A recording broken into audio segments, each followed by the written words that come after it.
Olá, boa tarde a todas e todos.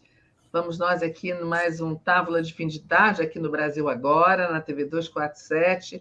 Eu sou Regina Zappa, estou aqui com meus companheiros Miguel Paiva e Renato Arueira.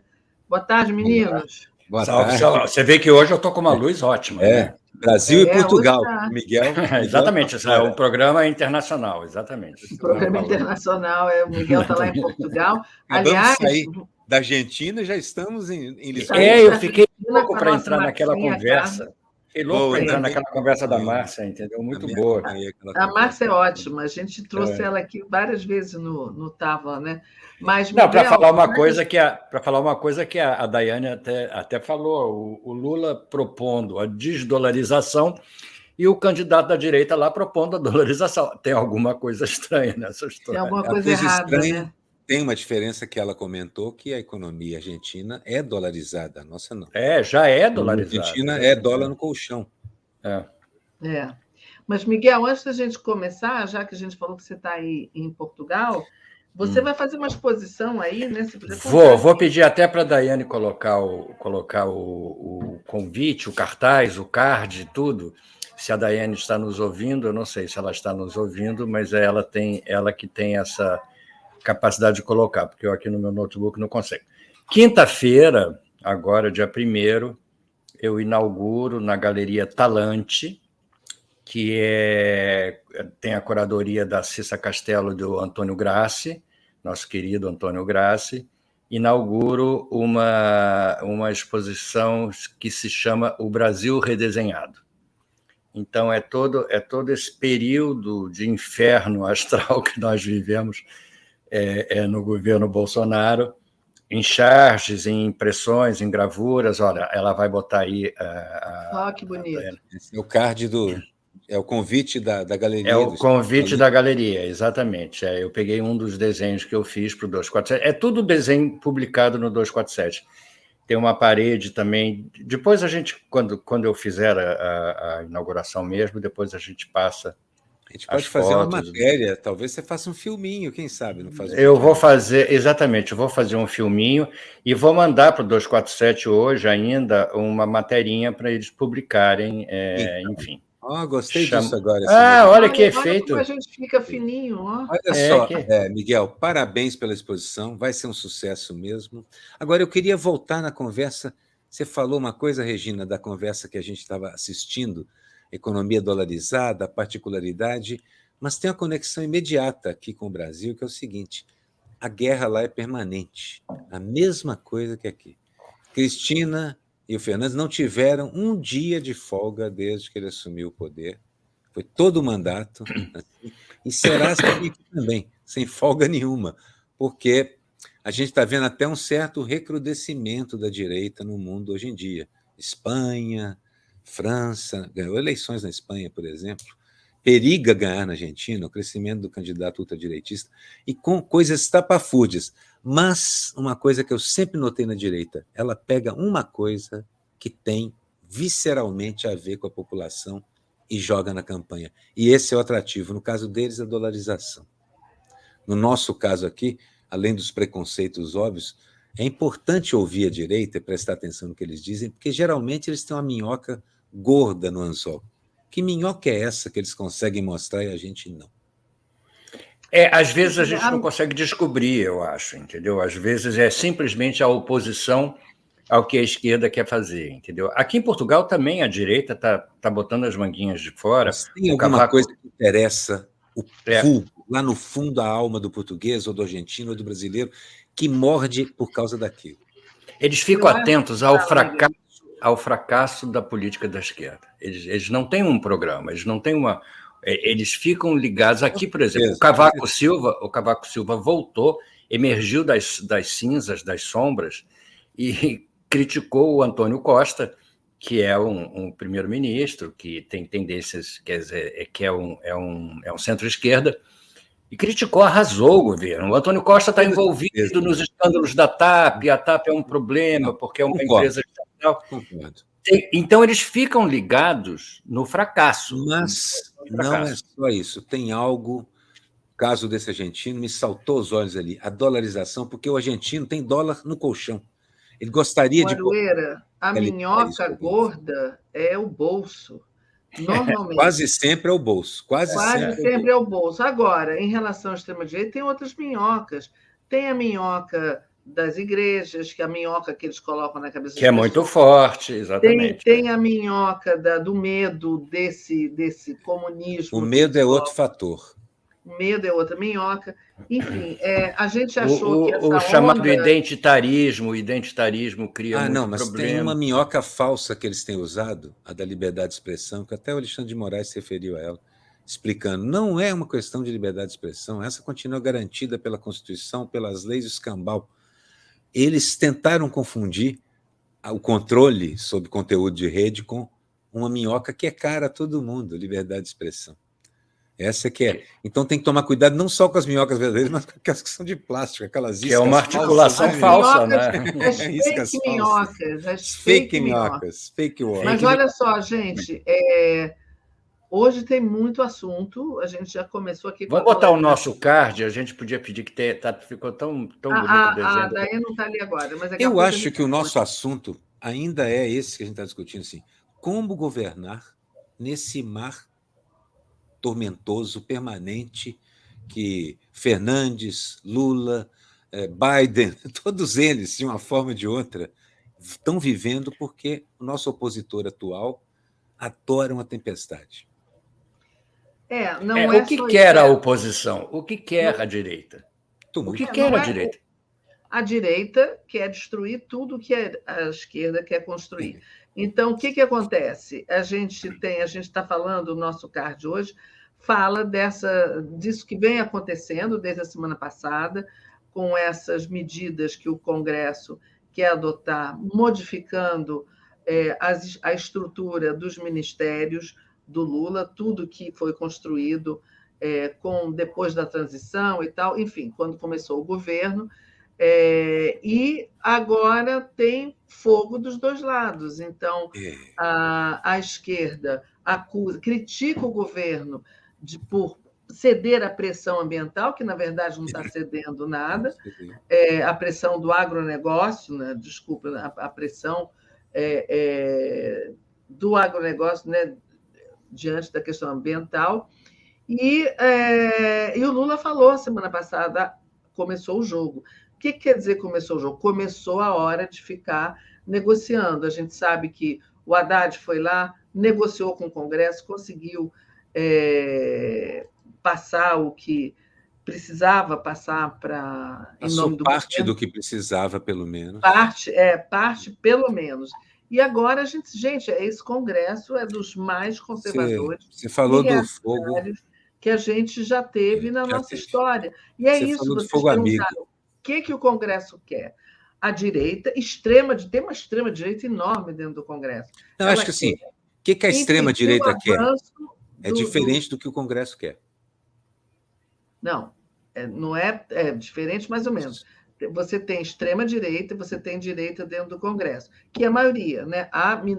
O governo é minoria, os progressistas são minoria. Então, a gente sabia que ia ser difícil. As pessoas ficam criticando e esquecem, né, qual era a alternativa a isso que a gente está vivendo. A alternativa pois é, isso é que acontece. Então, as pessoas esquecem. Esquecem que era difícil, a gente sabia que não ia ser fácil. Duas coisas: reconstruir tudo que foi destruído e enfrentar esse Congresso que sabe, vai fazer de tudo para impedir, se você me permite, a governabilidade. O Congresso e a imprensa também, porque uma das colunistas da Folha comentou outro dia que aparentemente a boiada vai passar mais facilmente com o PT no poder do que com o Bolsonaro. Olha o que ela teve coragem. Foi aquela moça que apresenta o Roda Viva, como é que é o nome dela? A Vera Magalhães. Vera Magalhães, ela que disse, própria. Eu preferi não dizer o nome de Valdemorte, mas quem sabe a boiada não passa mais fácil no governo Lula. Como é que uma pessoa pode tirar da cartola tanto uma ódio? Sacada, tanto ódio, exatamente. E ela que foi massacrada pelo Bolsonaro, né? E continua sendo agora, foi massacrada pela esquerda toda, porque é um absurdo. Então nós temos o principal aliado dessas bancadas, porque esse pessoal, apesar de ser bancada disso e daquilo, na verdade, A gente está misturando um pouco o centrão histórico, que foi apoiado por essas forças e se elegeu dessa vez com o auxílio deles, mas que está sempre ali procurando algum auxílio para ser eleito novamente. Não, e E agora uma apoia parte é essas ideológica forças. mesmo. E uma parte é ideológica mesmo. Mas Lula o compra. Centrão também agora apoia essa Pois outra. é, porque Virou exatamente, o jogo, né? conjunturalmente, o Centrão, desse momento, está sendo apoiado financeiramente por esses grupos. Por outro lado, Lula conhece a alma e o coração desse pessoal e conta um pouco com a capacidade de dissidência que tem um parlamentar oportunista e pilantra.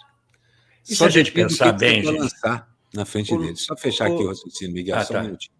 Então, assim, na verdade, o que a gente tem é política do pior ao melhor tipo, porque todas terão que ser exercidas, já que o Congresso é essa bagunça.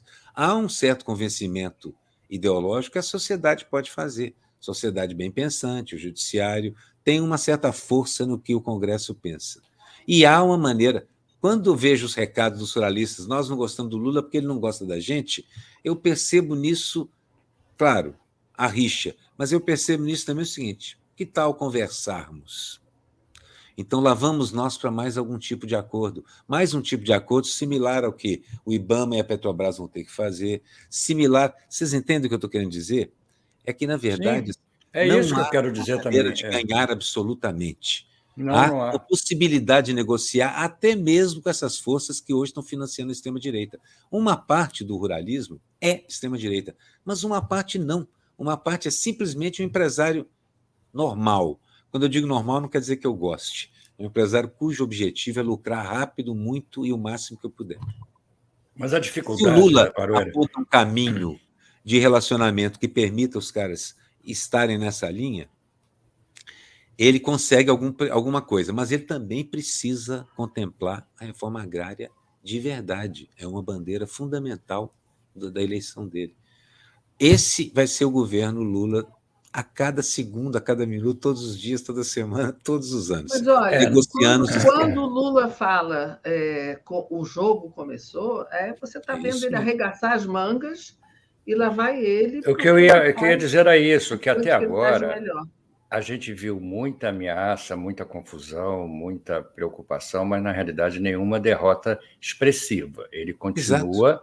Ele continua trabalhando, ele continua como um político inacreditável que ele é inédito essa negociação que ele tá fazendo com todas as forças de oposição do Congresso e até de situação.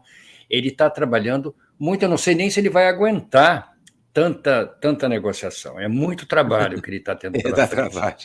Exatamente. Então, eu acho. impossível. Pode só fechar. Eu acho que essa capacidade que o Lula tem de negociar e de encarar a política e de entender a política como ele entende é fundamental para nós. E só temos isso aqui no Brasil, nós não temos nos outros países. A Cristina Kirchner poderia ser, por um lado, mas ela é muito passional, ela traz tantos ódios, ela cria muitos ódios como o Lula cria aqui, entendeu? Mas ela tem uma capacidade política, entendeu? Que o Lula... O peronismo não é o petismo também, não, né? Não, claro. E que o Lula vai saber, e a gente tem que dar esse espaço para ele, por isso que eu fico... A única coisa que me preocupa é a saúde dele, se ele vai ter saúde. Eu queria comentar sobre o tamanho dessas derrotas que a gente sofreu, entre aspas. Sim, pequenas derrotas, mas na verdade são relativas, hein? Todas elas são relativas. Também acho. Dificultam, mas não impedem. Questões indígenas e as questões ambientais são muito mais dependentes da vontade política do governo do que da ferramenta que você tem disponível, que a gente já tem, mesmo na estrutura dos ministérios mexida. Você continua tendo as ferramentas. Então, só para lembrar que não é uma derrota que nos ferrou, não é isso, de forma nenhuma. Não, é uma e olha dificuldade. Só, deixa eu só ler esse superchat aqui do Rodrigo, dizendo assim, gente, nunca foi fácil para a esquerda no Congresso. Isso não é de hoje, nossas ajudas sempre foram duríssimas. É verdade, Rodrigo. Só que, e obrigada pelo superchat, só que esse Congresso é ainda mais conservador, porque a gente tem um governo progressista. Então, o contraste é maior ainda. Então, todo tipo de medida que o governo quer adotar, social, ou mais à esquerda, ou mais... vai lá ser bloqueada e barrada pelo Congresso. Ele é só um pouco pior, né? E não é só conservador, não é só conservador, ele é patético, ele é miliciano, ele é bandido. É difícil, porque é o seguinte, você não está lidando só com um Congresso conservador que você lidava alguns anos atrás. Não, esse aqui foi resultado de 6 anos da pior política possível, da não política, da destruição de todas as instituições democráticas, deu nisso. É um Congresso da pior qualidade, difícil até de dialogar, difícil até de você estabelecer um projeto. Dos parques antigos de diversão que tinha o túnel do terror, que você entrava num carrinho. Um pouco isso. Só bastava botar parlamentar da direita. Exatamente. Ali, então é difícil. Chegaria lá com um infarto. Esse conchavo, que é uma palavra absolutamente política, fica muito complicado, porque você está lidando. Como é que você pode fazer conchavo com Eduardo Bolsonaro? Como é que você pode fazer conchavo com esse menino que foi processado aí, que botou a peruca na cabeça? É impossível. Mas isso dificulta até mesmo a vida do Centrão, os negócios do Centrão. Porque o Centrão fala assim, eu preciso de negociar, porque o Centrão, quando leva um poço lá para a cidade dele, ele pelo menos levou a porcaria do poço, ele levou a percentagem do poço, mas levou o poço para lá. Coisa que esses ideológicos não fazem, Nem só isso eles fazem, exatamente. Não fazem nada disso, é só rachadinha. É só se dar bem, é só se dar bem. Só rachadinha, e aí aquela pergunta, o que quer a extrema-direita? A direita eu não sei, mas a extrema-direita, porque a direita tem os interesses dos seus patrões, a extrema-direita só quer o caos. No caos, ela prospera. O fascismo cresce... No caos, ela prospera e consegue chegar ao poder também, que é esse interesse também, poder para... continuar instalando o caos e seus interesses. O fascismo sempre foi o resultado do caos. Exatamente. Eu queria lembrar só caos e destruição. As semelhanças que aconteceram entre a eleição do Erdogan na Turquia e no mesmo dia que foi denunciado o rombo que o Bolsonaro causou na Caixa Econômica, a favor da tentativa de vencer as eleições, que, apesar disso tudo, não deu certo. O Erdogan distribuiu dinheiro na fila da votação, sem o menor pudor, porque lá é assim, eu mando... Eu ia dizer um palavrão aqui, dane-se.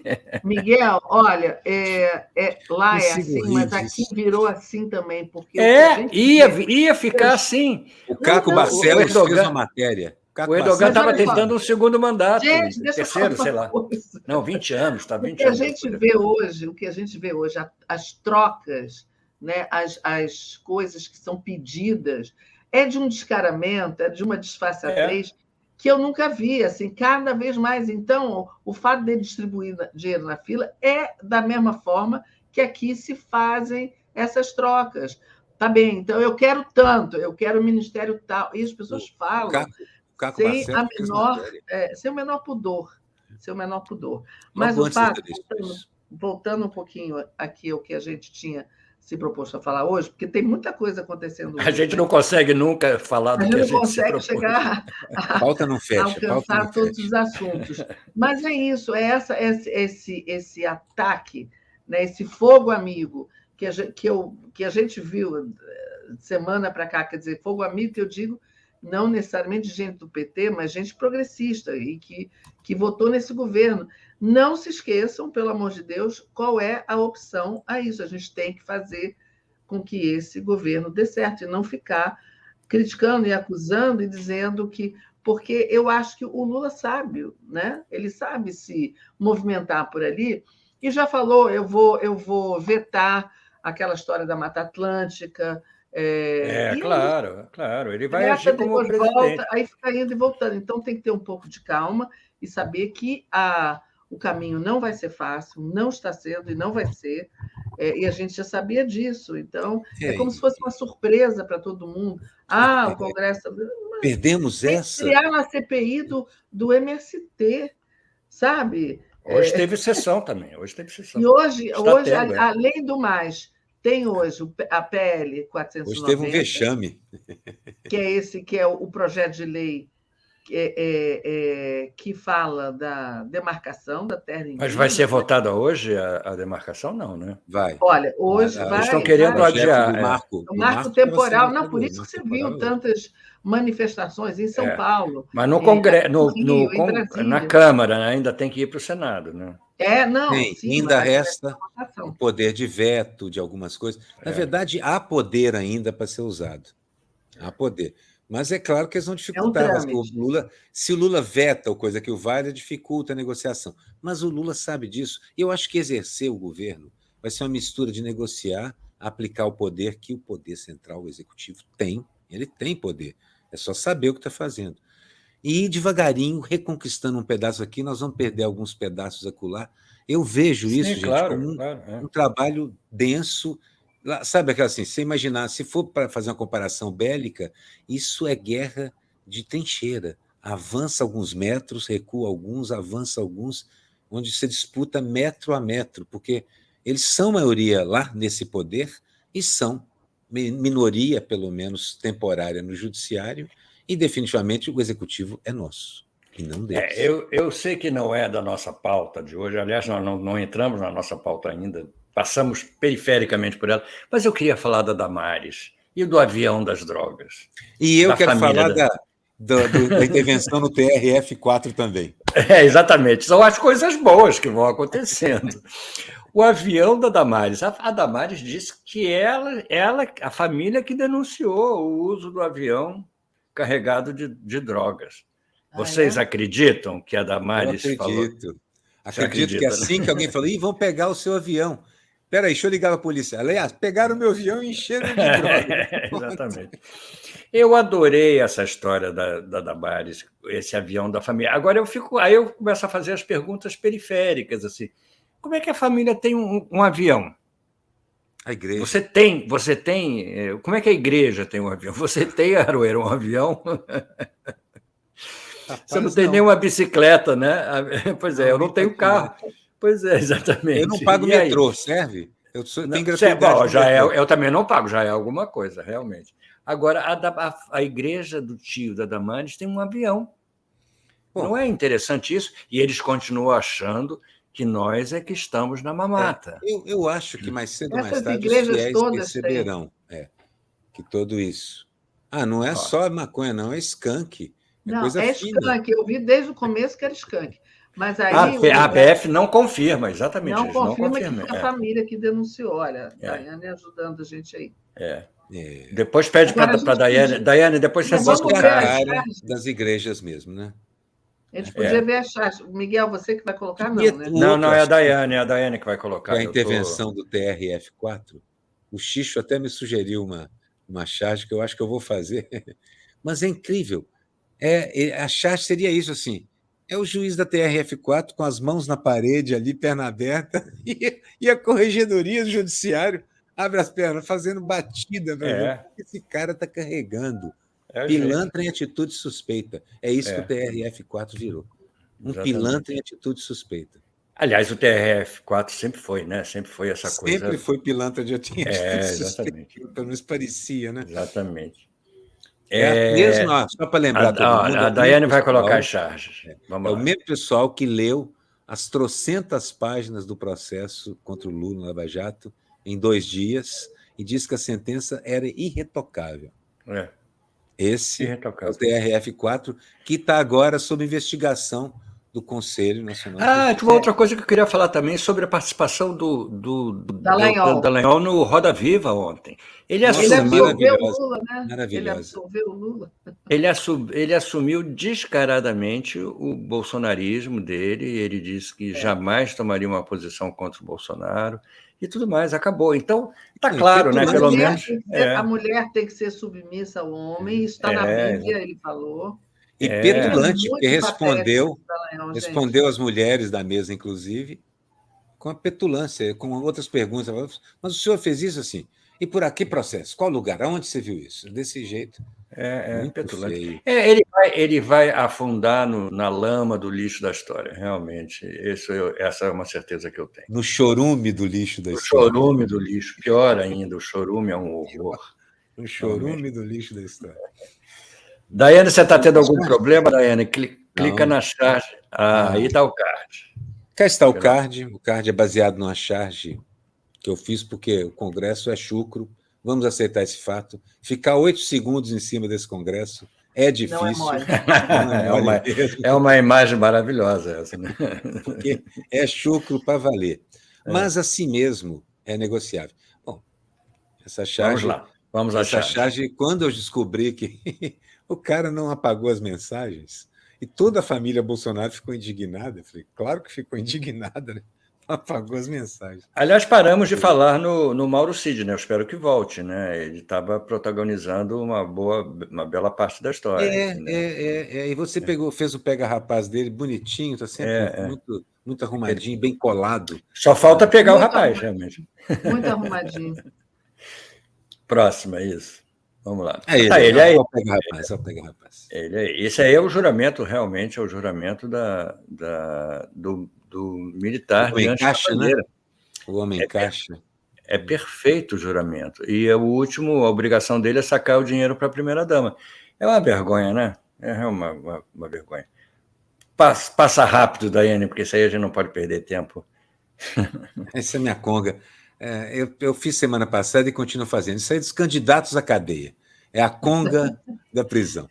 E a fila só aumenta, né? A fila aumenta. E eu acrescentei o Daniel Silveira, porque ao ser reconduzido à cadeia, ele foi colocado lá porque o Alexandre já disse para o resto do pessoal que ele já conhece o caminho e pode conduzir a conga para o lugar. O Collor foi para a cadeia ou ainda cabe? Não, ainda não. Ainda não. Mas vai. Porque não cabe recurso, eu acho, não. Aí o Moro está ali atrás, pronto para ir também. Já está atrás. O Collor já está atrás das grades. Já está a caminho. Já está a caminho. Ou, se fosse daquelas encomendas que a gente compra na Amazon, essas coisas, na hora que você vai checar, saiu da entregadora e está a caminho. Está a caminho, exatamente. Saiu do armazém, está a caminho da cadeia. Como é que chama aquele lugar lá que tem em Benfica? Sim, tem um enorme depósito lá. Não, tem um lugar que eles fazem a filtragem lá dos presos. Triagem, como é que chama? Triagem, exatamente. Está na triagem. Esse aí é outro. Na triagem, ainda chegará na triagem. Esse é outro que já está na triagem também. Já estão de olho nele, entendeu? Ao sócio Bom, a CPI podia começar com o depoimento do Cagão. Exatamente. Que no meu caso aqui é ele, né? Eu sempre boto ele, né? Como vocês podem ver, pelo olho azul. A cara, exatamente. Era uma mulher. Ô, gente, bom, vamos continuar aqui. Depois tem uma pergunta de um internauta aqui. As 4 cores. As 4 cores da bandeira, exatamente. Achei uma versão maravilhosa da adjetivação. Muito bom. Estão valendo hoje, exatamente, essas cores. Vamos em frente. Aí o nosso outro que a gente não fala mais nele, né? Mas ele vai ser processado. Vai ser processado. E parece que há problemas com o decoro. É isso que eu estou dizendo. As coisas estão sendo feitas de uma forma faladas, com tanto descaramento. Como é que pode alguém falar essa? Bom, a gente viu no governo Bolsonaro cada fala, cada frase. E eles estão acostumados a isso. Eles continuam agindo. Mas é aquele negócio. Assim, Deus precisou de um idiota, mas o Magno Malta é super qualificado demais para o trabalho. Exatamente. É isso aí que a gente está falando. Ué, vocês não esperavam isso? Vem mais por aí, vem muita coisa ainda, porque cada dia se descobre. É isso que eu estou falando desde o início. A gente tem que estar preparado, porque não vai ser fácil. E não tem que ficar caindo de pau, porque a gente não tem outra opção. A gente tem que apoiar acho até esse governo. Que a gente também não é só uma questão de opção. A gente precisa entender que, por exemplo, Lula foi muito criticado. Muito criticado. Muito. E eu reparei que nós todos demos eco a isso. E, na verdade, até mesmo quem criticou com a ressalva de que o Maduro não tinha muitas alternativas nem chaves, porque o imperialismo americano em cima da Venezuela, me refiro ao Felipe Neto, por exemplo, que disse isso, apesar de criticar. É compreensível que se critique e é preciso que a gente aceite que muitas pessoas que estão do nosso lado pensam assim também. Mas é preciso, e é como o Lula falou, é um chefe de Estado de um país vizinho que reatou relações com o Brasil, um país historicamente conhecido por ter relações diplomáticas com todo o planeta. Serve de ponte, muitas vezes, por conta disso. E, além do mais, a Venezuela já vai começar a pagar... O Erdogan foi eleito, o Lula já mandou parabéns para ele, foi eleito. Isso é diplomacia, é não ingerir no interno. E o exemplo, às vezes, é melhor do que o dito. E o Lula tem dado Essa aí eu acho que eu já mostrei semana passada, foi por engano. Acho que ela entrou mais assim. Bom, eu tinha que registrar o nosso prefeito, nós três aqui fomos vítimas disso, desse sujeito, que teve seu mandato. É uma boa também a gente lembrar disso. Que é uma boa notícia. Teve seus direitos políticos cassados. Mas o seu advogado alega que, como isso aconteceu na esfera municipal, ele era o prefeito, isso não afeta ele eleito como deputado federal, que foi depois dos acontecimentos. É ótimo isso, né? E é claro que na esfera celestial, se isso colar, talvez esse advogado salve o Crivella do inferno que ele merece. Exatamente. A esfera celestial é ótimo. E é isso aí. Passamos as nossas charges todas. Acho que foram todas, né? Ainda temos tempo para bater um papel. Ainda tem mais aí. Ó. É mais uma das versões. Eu gosto muito desse Bumba Meu Boi, Bumba Meu Congresso, para dizer. É uma das imagens que eu curto de usar, porque é quem controla. E o Congresso é uma ferramenta perigosa nas mãos da pessoa errada. Está aí o Cunha, inocentado recentemente, que não nos deixa mentir, não é isso? Niara é um personagem que eu sempre explico. O objetivo dela é explicar a enorme injustiça fiscal que o mundo todo, em especial o Brasil, é submetido. O pobre paga muito mais imposto do que o rico. Acreditem ou não. Vocês podem fazer as contas todas, vocês vão ver. O bilionário praticamente não paga nenhum imposto. O pobre praticamente paga todos os impostos que ele encontra no caminho. Não tem como a gente sabe disso. E se não pagar, se dá mal. Porque se dá mal. É cortado de tudo. Antes da gente terminar, eu queria comentar também uma coisa interessante que eu ouvi o Marcelo Auler hoje no Bom Dia falando, que aquele, como é o nome do presidente da CPI do MST, eu esqueci o nome dele.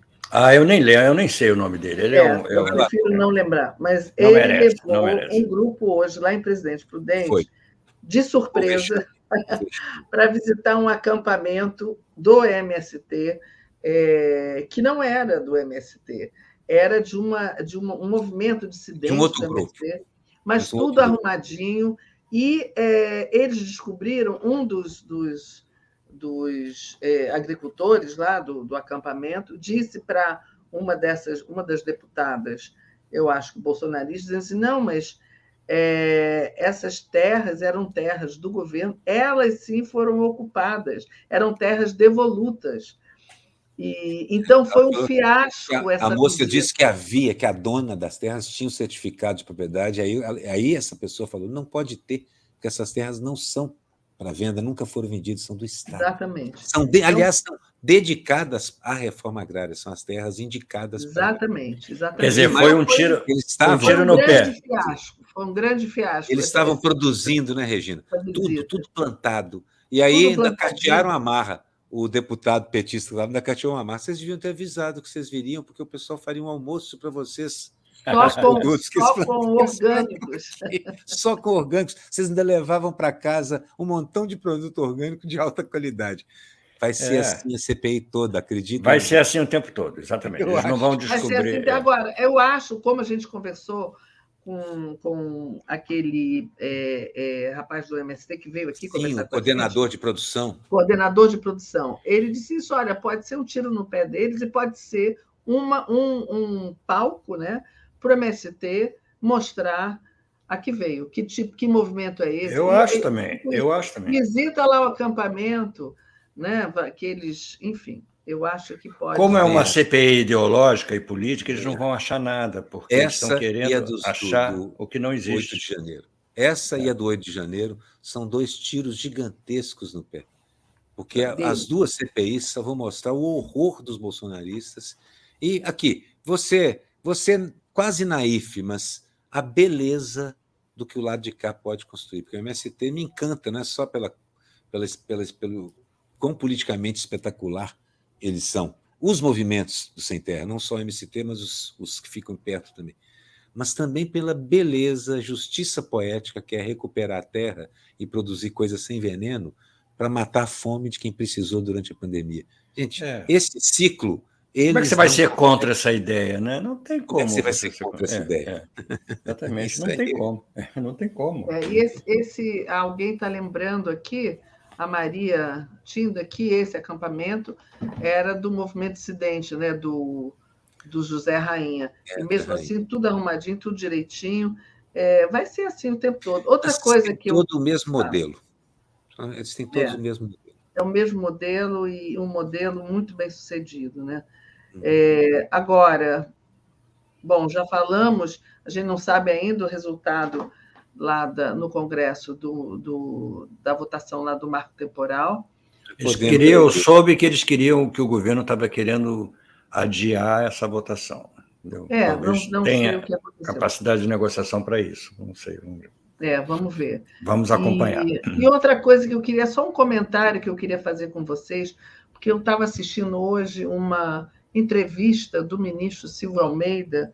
Ele estava dando essa entrevista, eu vi rapidamente, mas eu peguei uma frase dele assim, que eu achei sensacional para a gente trazer aqui, que ele diz o seguinte: não existe política antirracista com políticas de austeridade. E não existe política antirracista sem SUS, sem esse serviço... Sistema Universal de Saúde. Sistema Único de Saúde.